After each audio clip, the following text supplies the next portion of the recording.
আমরা দেখিয়েছি 2000 সালে ইশরাক সাহেব একটি ইলেকশন পিটিশন ফাইল করেছেন, 2020 সালে ইলেকশন পিটিশনটি ফাইল করেছেন। সেই ইলেকশন পিটিশন পেন্ডিং থাকাকালীন আমাদের অন্তর্বর্তীকালীন সরকার একটি অর্ডিন্যান্স জারি করেছেন। জারি করে সেই অর্ডিন্যান্সের কনসিকুয়েন্সে সকল ইলেক্টেড মেয়রকে রিমুভ করেছেন এবং নতুন করে অ্যাডমিনিস্ট্রেটর নিয়োগ করেছেন। এই সিচুয়েশনে ইশরাক সাহেবের ইলেকশন ট্রাইব্যুনাল কেসটা ইনফ্র্যাকচুয়াস হয়ে গেছে।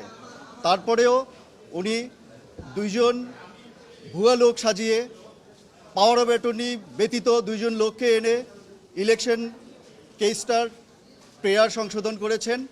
সংশোধন করে উনি অবৈধ নির্বাচন, যে নির্বাচনটাকে উনি অবৈধ চাইলেন, সেই অবৈধ নির্বাচনের নির্বাচিত মেয়র হিসেবে নিজেকে ডিক্লারেশন চাইলেন। অথচ আইনে আছে 30 দিনের পরে এইরকম কোনো সংশোধন অ্যালাউ করা যায় না। বাট উনি আদালতের সাথে কলিউশন করে এই রকম রায় নিয়েছেন, সেটা আমরা মহামান্য আপিল বিভাগকে তুলে ধরেছি। এই পরিস্থিতিতে মহামান্য আপিল বিভাগ জানতে চেয়েছেন যে এই পর্যন্ত ইলেকশন কমিশন কি করেছেন বা আপনারা ইলেকশন কমিশনে গিয়েছেন কিনা। আমরা বলেছি যে আমরা ইলেকশন কমিশনে লিগ্যাল নোটিশ পাঠিয়েছি 24/7/2025 তারিখে বিকেল 4 ঘটিকায়, 27/4/2025 তারিখে 4 ঘটিকায় তাদেরকে বলেছি যে আপনারা আপিল করেন, না হলে আমরা কোর্টে যাব। তখন ওনারা তাড়াহুড়া করে রাত 10টা বাজে ওনার নামে গ্যাজেট পাবলিশ করে দিয়েছে। সেই জন্য আমরা আদালতে বলেছি, উভয় আদালতে বলেছি যে নির্বাচন কমিশন তাদের নিরপেক্ষতা হারিয়েছে। নির্বাচন কমিশন একটি দলের পক্ষ নিয়ে তাড়াহুড়া করে আইন মন্ত্রণালয়ের মতামত চেয়ে, কিন্তু মতামত না নিয়ে আমাদের লিগ্যাল নোটিশ পাওয়ার পরে তাড়াহুড়া করে এই গ্যাজেটটা পাবলিশ করে দিয়েছেন। তারপরে মাননীয় আদালত গতকাল আমাদের শুনানি মুলতবি করে ইলেকশন কমিশনকে ডেকেছেন। আজকে ইলেকশন কমিশনের লয়ার এসেছিলেন। ওনাদেরকে প্রথমে আদালত জিজ্ঞেস করেছেন যে আর্টিকেল 180 অফ দ্য কনস্টিটিউশনে আপনাদের যেই সাংবিধানিক দায়িত্ব, আপনাদের যে ইম্পার্শিয়াল দায়িত্ব, নিরপেক্ষ দায়িত্ব, আপনারা সেটা ঠিকমতো পালন করছেন না কেন? এটা তো আমাদের একটা লিটমাস কেস। আপনারা সেই লিটমাস কেসে ব্যর্থ হচ্ছেন, তাহলে জাতির কাছে কি মেসেজ যাবে? আগামী নির্বাচন আপনারা কিভাবে করবেন? আপনারা কনস্টিটিউশনাল দায়িত্ব পালন করতে ব্যর্থ হয়েছেন। আদালত আরও বলেছেন যে এত বড় বিল্ডিং করে রেখেছে কি শুধুমাত্র হাওয়া খাওয়ার জন্য নাকি?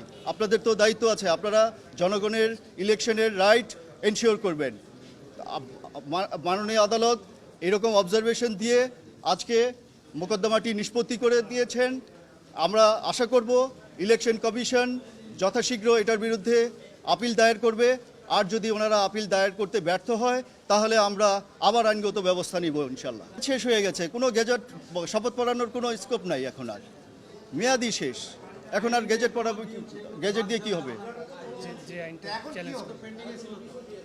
না না, মামলা চলমান ছিল। সেই মর্মে আপনাদেরকে আমি একটি উদাহরণ দেই। 2000 সালে 99 সালের যে পার্লামেন্ট ইলেকশন হয়েছিল, সেই ইলেকশনে দেলোয়ার হোসেন সাইদি সাহেব ইলেক্টেড হয়েছিলেন।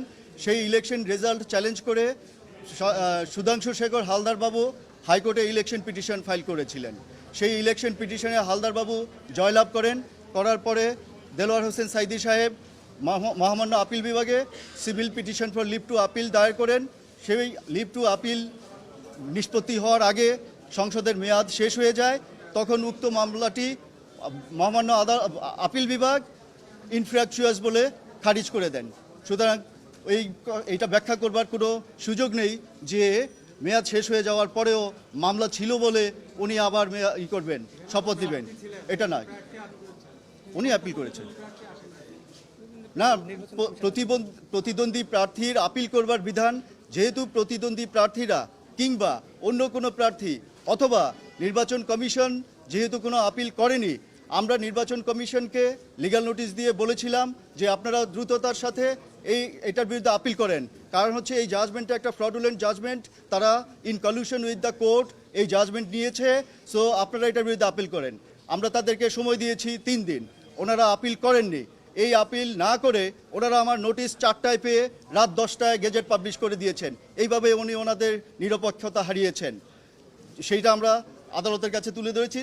যখন ওনারা এই আপিল করছেন না, তখন রাষ্ট্রের একজন নাগরিক হিসেবে এবং বাংলাদেশ সুপ্রিম কোর্টের একজন আইনজীবী হিসেবে আমার রিট পিটিশনার এই রিট পিটিশনটি দায়ের করেন। আমরা বলেছি, যেহেতু কোর্টের একটা অনিয়ম হয়েছে, যেহেতু একটা ফ্রড হয়েছে, জাইগান্টিক ফ্রড হয়েছে, it is a travesty of justice.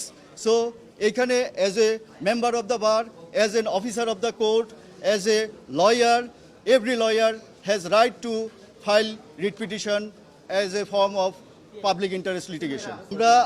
আমরা সেই 27 তারিখের গেজেটটাকে চ্যালেঞ্জ করে রিটটা করেছিলাম। যখন রিটেও হাইকোর্ট ডিভিশন ইলেকশন কমিশনকে বলেছে, ইঙ্গিত করেছে যে যারা পার্টি ছিল তারা আপিল করতে পারবে। তাদের যদি আপিল করতে হয়, যদি বার বাই লিমিটেশন কোনো রকম থাকে, তাহলে ওই বারটা লিমিটেশনটা কন্ডোন করে দিয়ে তাদের আপিল গ্রহণ করতে হবে। সেইটা হাইকোর্ট ডিভিশন বলেছে। আর আজকে অ্যাপিলেট ডিভিশন বলে দিল যে আপনাদের সাংবিধানিক যে দায়িত্ব আছে সেই দায়িত্ব আপনারা পালন করবেন। সো হাইকোর্ট ডিভিশন এবং আপিল বিভাগের দুইটা জাজমেন্ট এক করে পড়লে এটাই দাঁড়ায় যে ইলেকশন কমিশনকে আপিল করবার জন্যে ওনারা বলছেন, যেহেতু ইলেকশন কমিশন এতদিন তার দায়িত্ব পালনে ব্যর্থ হয়েছেন। সো যদি তারা গেজেটের মেয়াদ শেষ, গেজেট হওয়ার 30 দিনের পরে গেজেটের মেয়াদ শেষ হয়ে গেছে, এখন আর গেজেটের কোনো প্রশ্ন নেই এখানে।